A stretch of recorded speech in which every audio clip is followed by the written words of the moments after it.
Hello everyone, আসসালামু আলাইকুম। আপনারা সবাই কেমন আছেন? আলহামদুলিল্লাহ, আমিও খুব ভালো আছি। তো এই যে অল্প মাংস কিভাবে হাতে মেখে রান্না করলে অনেক বেশি মজা হয়, আজকে সেটা আপনাদের সাথে শেয়ার করব। এই যে মাংসের সাথে পেঁয়াজ কুচি দিয়ে দিলাম। অনেকে তো অল্প মাংস রান্না করলে নাকি টেস্ট হয় না, মজা হয় না, কিন্তু না, যারা দুজনের সংসার থাকে, যারা বাহিরে থাকে বা যারা সিঙ্গেল থাকে, তাদের জন্য কিন্তু অল্প মাংস রান্না করাটা সহজ এবং তারা অল্প মাংসই রান্না করতে চায়। তো এই জন্য তাদের জন্য আজকে আমার এই ছোট্ট রেসিপি। তো এবার হচ্ছে কিছু কাঁচামরিচ, সাথে হচ্ছে শুকনা মরিচ বাটা দিলাম, আদা বাটা, রসুন বাটা, জিরা বাটা, নর্মালি মাংসে যে মশলাগুলো লাগে সেগুলো দিলাম, সাথে হচ্ছে লবণ দিয়ে দিলাম পরিমাণ মতো, সাথে হচ্ছে ধনিয়ার গুঁড়া দিয়ে দিলাম।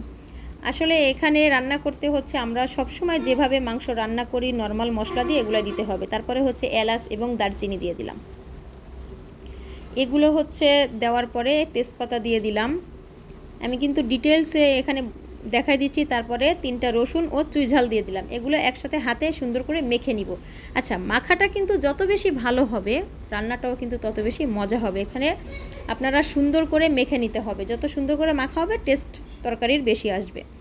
তো এই যে মাখানো শেষ হয়ে গেল, এখন 10 মিনিটের জন্য আমরা রেস্টে রেখে দিব, দিয়ে অন্যান্য কাজ সেরে নিব। সাথে হচ্ছে এই যে কয়েকটা শুকনা মরিচ কেটে দিচ্ছিলাম। আচ্ছা, এভাবে রান্না করলে কিন্তু অনেক মজা হয়, অনেক বেশি মজা হয়। তো আপনারা যারা এভাবে খান নাই কখনো, তারা চাইলে একটু ট্রাই করে দেখতে পারেন। এই যে ধনিয়ার গুঁড়া দিয়ে দিলাম একটু। কোনো কিছু যদি মিস্টেক হয় তো আপনারা দেখে বুঝে নেবেন। তো এই যে আমরা সময় বাঁচানোর জন্য এবং তাড়াতাড়ি রান্না করার জন্য আমরা প্রেশার কুকারে রান্না করব। তো অল্প মাংস যেহেতু প্রেশার কুকারে রান্না করলে অনেক বেশি ভালো হবে এবং খুব তাড়াতাড়ি হবে। তো এই যে প্রেশার কুকারের ভিতরে সামান্য পরিমাণ তেল দিয়ে দিলাম। আসলে আমার যতটুকু প্রয়োজন অতটুকুই দিচ্ছি। দিয়ে মাখানো মশলার সাথে মাংসগুলো এই যে দিয়ে দিলাম, দিয়ে ভালো মতো কিন্তু কষিয়ে নিব।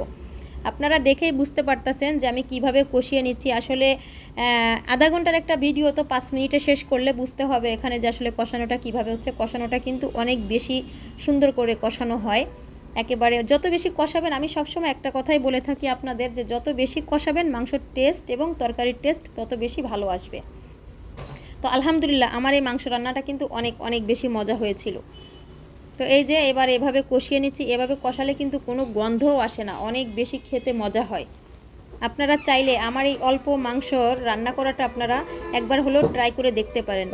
যারা আসলে প্রবাসে থাকেন, সিঙ্গেল থাকেন, বা মানে একা যারা থাকেন, বা স্বামী স্ত্রী দুজন থাকেন, যাদের টুনাটুনির সংসার, তারা কিন্তু আমার এই রেসিপিটা ফলো করতে পারেন। তারপরে হচ্ছে এই যে ভালো মতো কষিয়ে নেওয়ার পরে এবার হচ্ছে ওই যে গামলায় মাংসটাকে মাখিয়ে রেখেছিলাম ওই গামলা ধুয়ে কিছুটা পানি দিয়ে দিব। এই যে এবার কিছুটা পানি অ্যাড করে দিলাম। অ্যাড করে দেওয়ার পরে এবার প্রেশার কুকারে সিটি দিয়ে নিব। তো প্রেশার কুকারে এই যে সিটি দেওয়া হয়ে গেছে, দেখতেই পারতেছেন মাশাল্লাহ মাংসগুলো কিন্তু একেবারে সফট হয়ে গেছে। আর মাংস কিন্তু সেদ্ধটা ভালো হলে খেতেও মজা হয়। এখানে যা কিছু ছিল সব কিছুই কিন্তু সুন্দর মতো সেদ্ধ হয়ে গেছে। মাশাল্লাহ কালারটা অনেক বেশি মজা মানে দেখতে এত বেশি লোভনীয় লাগতেছে, খেতে অনেক মজা হয়েছিল। তারপরে হচ্ছে এবার হচ্ছে সাথে আলু অ্যাড করে দিব। এই যে আলুগুলো দিয়ে দিচ্ছি। আলু দিয়ে পাতলা ঝোল করলে কিন্তু অনেক বেশি মজা হয়। তো এই যে আলু দিয়ে যতটুকু পানি, গায়ের পানি ছিল, এটা ভালো মতো শুকিয়ে নিলাম। মানে আলুর সাথে আবার মাংসটাকে ভালো মতো কষিয়ে নিলাম। কষিয়ে নেওয়ার পরে এবার হচ্ছে পরিমাণ মতো পানি দিয়ে ঝোল অ্যাড করে দিব। এই যে এবার গরম পানিটা দেওয়ার চেষ্টা করবেন, গরম পানিটা দিলে কিন্তু অনেক ভালো হয়। আমিও সবসময় গরম পানিটা দেওয়ার চেষ্টা করি। তো এই যে পানি দিয়ে এবার জাল করে নিব। এবার কিন্তু আর কোনো সিটি দেওয়া হবে না, কারণ এই যা সিটি দেওয়ার হয়ে গেছে, এবার হচ্ছে এই পানিতেই আলুটা সেদ্ধ হয়ে যাবে। আর আলুটা যেহেতু ভালো করে কষিয়ে নিয়েছিলাম, আপনারা চাইলে এই যে চুইঝাল রসুন দিয়ে গরুর মাংসের পাতলা ঝোল আপনারা একবার হলেও ট্রাই করে দেখতে পারেন। আশা করি মানে স্বাদে পরিপূর্ণ এবং অনেক বেশি মজার একটা তরকারি আপনারা পাবেন, কারণ এটা সব কিছু হাতে বাটা মশলা দিয়ে তৈরি, সাথে হচ্ছে আস্ত রসুন এবং শুকনা মরিচ দেওয়া, চুইঝাল দেওয়া, অনেক অনেক বেশি মজার ছিল এবং খুবই লোভনীয় ছিল। দেখতেই পারতাছেন যে আমার মাংস রান্নাটা কত বেশি ইয়াম্মি হয়েছে, দেখেই মনে হচ্ছে যে এখনই খেয়ে ফেলি, বাট খেয়েছিলাম তো অনেক দিন আগের কথা। তো আলহামদুলিল্লাহ আমি কিন্তু ম্যাক্সিমাম টাইম এভাবেও রান্না করি, সব রকমই রান্না করি কষায়ে হাতে মেখে। তো আমার এই হাতে মাখা মাংস রান্নাটা অনেক অনেক বেশি মজা হয়েছিল। আপনাদের ভাইয়া খেয়ে কিন্তু অনেক প্রশংসা করেছিল। এবার হচ্ছে সামান্য পরিমাণ জিরা গুঁড়া দিয়ে দিব। জিরা গুঁড়া না দিলে কি রান্নার সার্থকতা আসে? জিরা গুঁড়া দিলেই তো ফাইনাল লুকটা চলে আসে। যখন আমি সামান্য পরিমাণ জিরা গুঁড়া দেই তখন কিন্তু আমার মনে হয় অনেক অনেক বেশি মজা হয়, কারণ জিরা গুঁড়া দেওয়া শেষ হলেই তো আমার রান্নাটা কমপ্লিট। আর আপনারা এভাবে একটু জিরা গুঁড়া দিয়ে দেখবেন কত বেশি মজা হয়। সবাই ভালো থাকবেন, সুস্থ থাকবেন, আল্লাহ হাফেজ, বাই।